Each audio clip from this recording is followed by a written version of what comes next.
Hello challengers, ChallengerAoe here, and today we'll be doing another Steam scenario. So again, if you're new to the channel, what we're all about is obviously learning about Age of Empires and me personally trying to get better as a player, and second to that, you guys creating scenarios for me to play, just so we can have a bit more of an interactive community. So today's map is created by Ragthor, and this is called Water Castles. The whole point of Water Castles is to, obviously, the focus is on the battle on the water. So you kind of start with your TC and your current villages was 8 villages to start with, and you've got this whole patch of land at the very back of the map, resource rich, with this cliff that stops you from being able to access the water's edge, so your eco is completely untouched. With that, you've got your outposts to see the water, and you've got 2 indestructible docks. Further out from that, you've got towers on the edge, the castle, and you've got 2 of those castles. I'm just going to stick this on fast forward. I'll explain why in a little bit. And your opponent has also got 2 castles. So the aim of the game is to destroy your opponent's castles while keep yours standing, and you've got these 2 docks here to help build your boats. So it's primarily focused on the water battle. And so looking at the resources now, both sides have wood lines, a small spread of stone, there is gold on the islands, more of it. Obviously wood and gold is the most important thing here, and a little spread of food, starting with, of course, a sparse few berries and deer, kind of to get you started. So of course, I think for me, I'll be covering 3 things in today's video. I'm just going to go back to view lock. The first is going to be the strategies that you could go for on this map. The second are good potential teams for this map, civilizations, and finally my own impressions on the map. So I think first and foremost, when you're doing this, there are a few strategies that you can get onto. I think the first one could be a bit of early aggression. If you're able to destroy the opponent's boats early, galleys, while they've got them split up into 2 or 3, 4 small groups. So I think the small groups, there was boats around this dock, boats around your second dock, boats around this, boats around this. You can probably group them all together, come down, just as I did at the very start, and just kind of destroy their navy if they've still got it spread. Obviously the defense to this is keeping your boats near the castles and towers, but if you're able to get a lead on the water, I think this would be pretty easy. And so kind of what happened was the computer sent all their stuff to attack. It got annihilated because obviously it's still very early days, and then I've sent both my boats around the sides and I've kind of just parked up on their dock. My strategy at the time was to just go and destroy their docks immediately, so they couldn't produce boats. Clearly I didn't realise that these things are actually invincible. So minor issue with my plan. Obviously what this has done now though is, as they create boats, I'll be able to kill them. I assume though, if you were versing a person, they'd probably wait till they get to feudal, and then instead of creating fire galleys, they'd probably end up creating demolition rafts. I thought about this and I could have decided to try and spread out my boats, so that way if they did do demolition rafts, I wouldn't lose whole packs. But I think having invincible is a good idea. But I think, yeah, if you can get early aggression in this, definitely do it, but it's also very risky, because obviously while you're in feudal, in Dark Age, you aren't able to get out those military ships that you need. But for me versus computer, it was no worries. And this is where I think it all comes down to. This map is very much a it's to play online with other people. The computer doesn't really understand the objective and the strategy behind this. So what you can see, I've tried to camp on the docks, which kind of works for this. I think my thinking coming into this was all I do is kind of defend on water, get to Imperial Age as quick as I can, and then once the Imperial Age, I'll get those cannon galleons out, and I'll just blow up the castles from a long range where they can't reach me.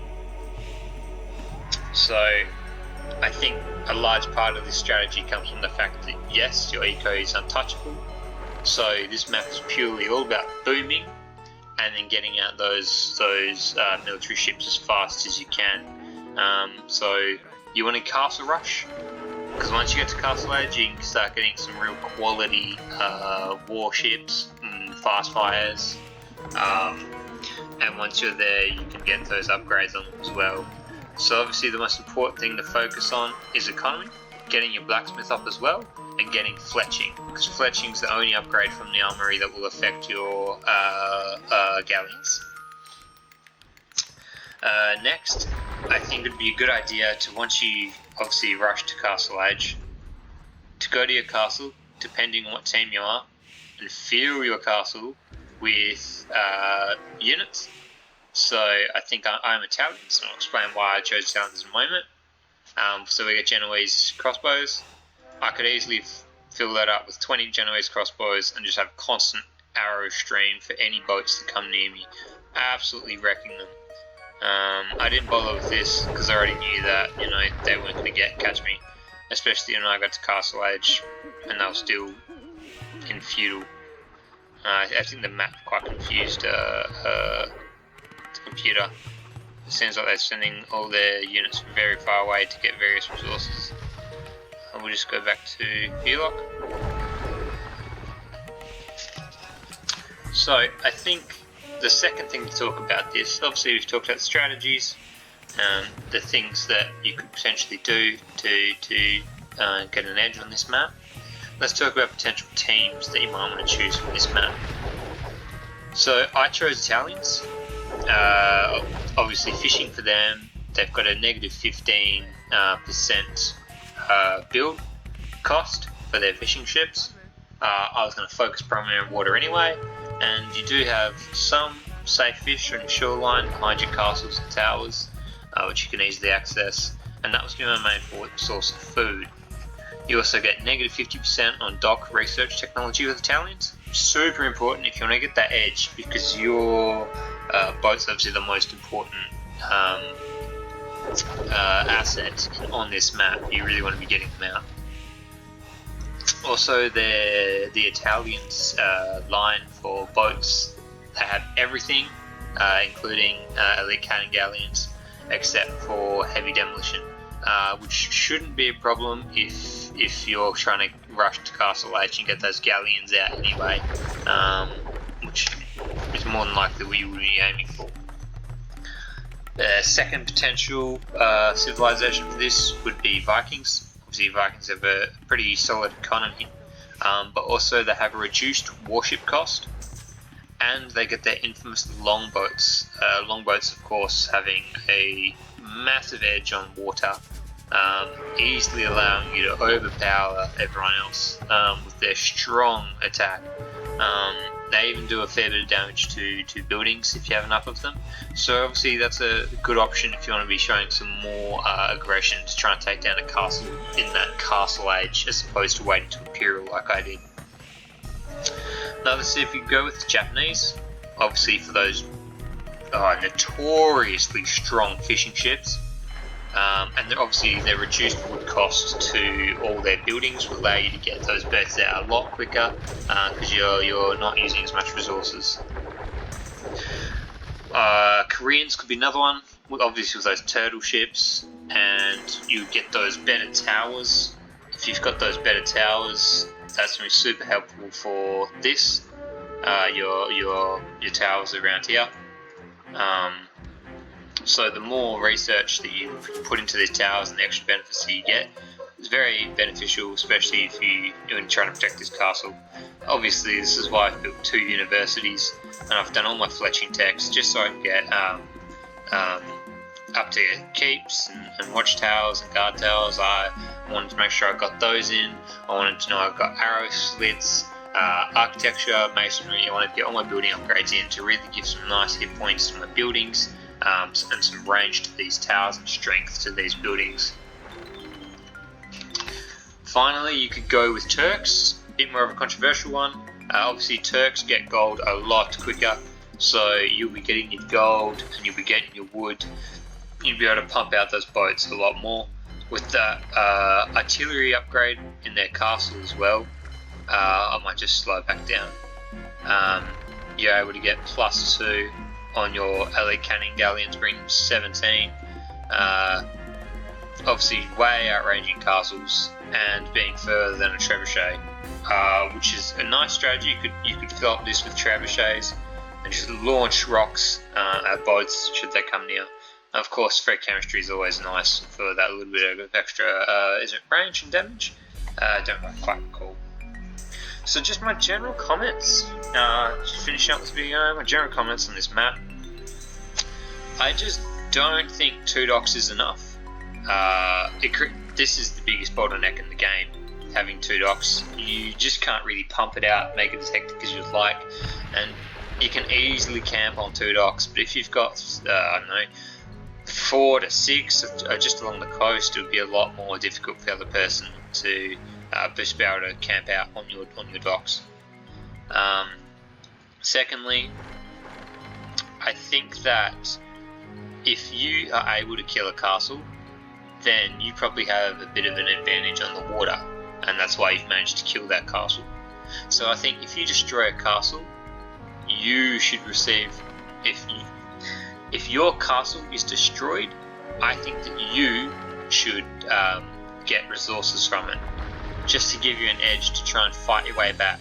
Otherwise, what I imagine happens is this: they destroy your first castle, they have a big fleet, you still can't do anything about it, and they go kill that. I can't imagine it being too difficult from after destroying the first castle, because if you have the time and the ability to destroy one castle, then you probably are already in a very good position. Secondly, I don't like the fact about having these initial buildings. I've deleted most of them, simply because the buildings aren't really located close enough to resources as I'd like. It kind of forces me to go to places. I just don't think they're really necessary. I got resources paid to me for doing. I don't know why I got those resources, but I did. So I was a little bit confused by that. Not necessarily in the game. You should be giving resources to the loser, I reckon, just to keep things competitive. I think on the lower level, I like how you can't access the other person's economy to hurt them. Obviously, this map is primarily focusing on the fact that they want you to be just fighting in water and not really having to worry about your economy. I think then if they want to do that, you should put indestructible military buildings on the lower level, which will allow you to transport and attack with transports as well. Remove some of the walls in the back and allow you to transport. Potentially though, I would argue you could make the military buildings that are on the front destroyable. So that way you could also land on their beach and destroy their buildings. I think that all of this should be, obviously as it is, a no... obviously just about to win the scenario now. I think all of this should be non-buildable, which it is, but you should have villages down here, simply because I feel like you should have villages to be able to build towers in the middle. You should be able to repair your castle, and it'd be, obviously if the buildings are destroyed on the front, they should be able to build more military. But obviously have a little square where an archery range starts off at, and that way, having all this ice, you only can build in this small section. This also means you can probably use those villages to build docks, which again I think the docks there should be more of them. It was a good idea making them indestructible, but maybe if they were destructible, or maybe one or two were indestructible, and villagers were able to build docks along here, that'd be fantastic as well. Just allowing you to really get that boom and that chaos in the water.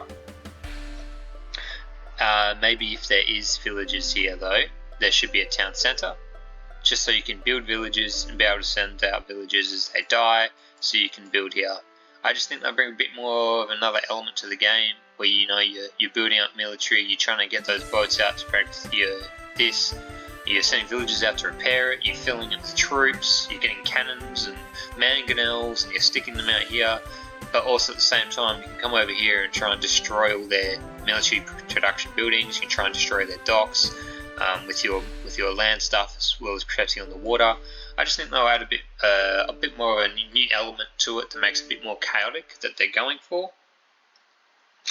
And finally, considering this is supposed to be water-based, I would love to see more fish. As you can see, I don't think I have that many fish. Alright, 18 fish.